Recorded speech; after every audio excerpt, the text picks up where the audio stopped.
Magandang araw po sa lahat. Ngayon ay ipapaliwanag namin yung improved simple calculator flowchart namin at kung paano ito gumagana step by step.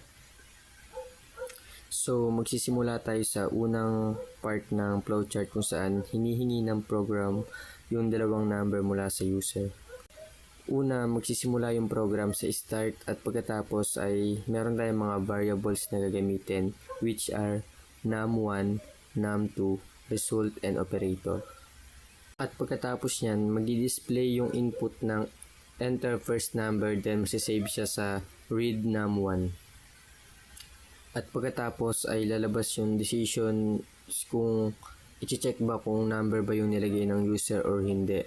At pag invalid naman yung nilagay ng user or hindi number, magi-display yung input ng invalid number, try again. Then papasok siya sa connector A kung saan maglo-loop siya sa display enter first number.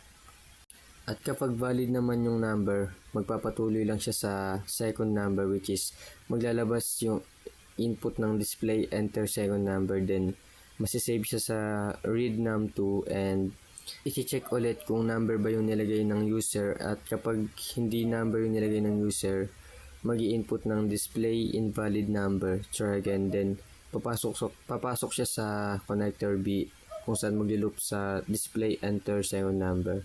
And kapag valid naman yung nilagay ng user, is papasok siya sa connector C kung saan papasok siya sa selection operations.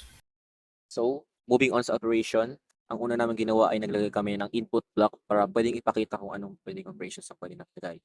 So, we added up addition, subtraction, multiplication, division, and remainder. And naglagay din kami ng output block para maipakita kung anong operator ang pinili nila. So, if yung user ay pinili ay addition, which is A, ang lalabas na result ay num1 plus num2 and i-display ang sum.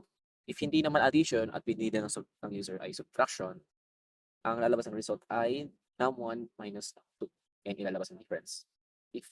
Lastly, if hindi, no, not lastly.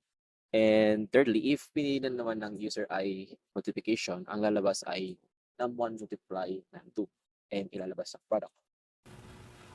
Dito naman sa part na to, may dalawang operation na i-check which is D for division and R for remainder. Kapag pinili ng user, i-check muna kung ang second number ay 0. Kung 0 siya, hindi pwedeng mag-divide kaya lalabas it's undefined. Try again. At babalik ulit siya sa pagka-enter ng second number. Pero kung hindi naman 0 ang second number, magpapatuloy yung program. Mag-divide nito ang first number sa second number tapos ipapakita yung quotient or yung sagot sa division. Kung hindi naman D ang pinili ng user, i-check naman ng kung R kapag R ang kukunin ng program yung reminder ng dalawang numbers at ipapakita ang result. Pero kung hindi D or R ang pinili, ibig sabihin invalid yung operation kaya lalabas ang invalid operation, try again. Pagtapos ng operation, tatanungin naman ng program kung gusto ng user na mag-appeal. Kapag yes, ibabalik ito sa enter first number. So dito yan dito. So, and kapag no naman ang pinili ng user is matatapos na yung program.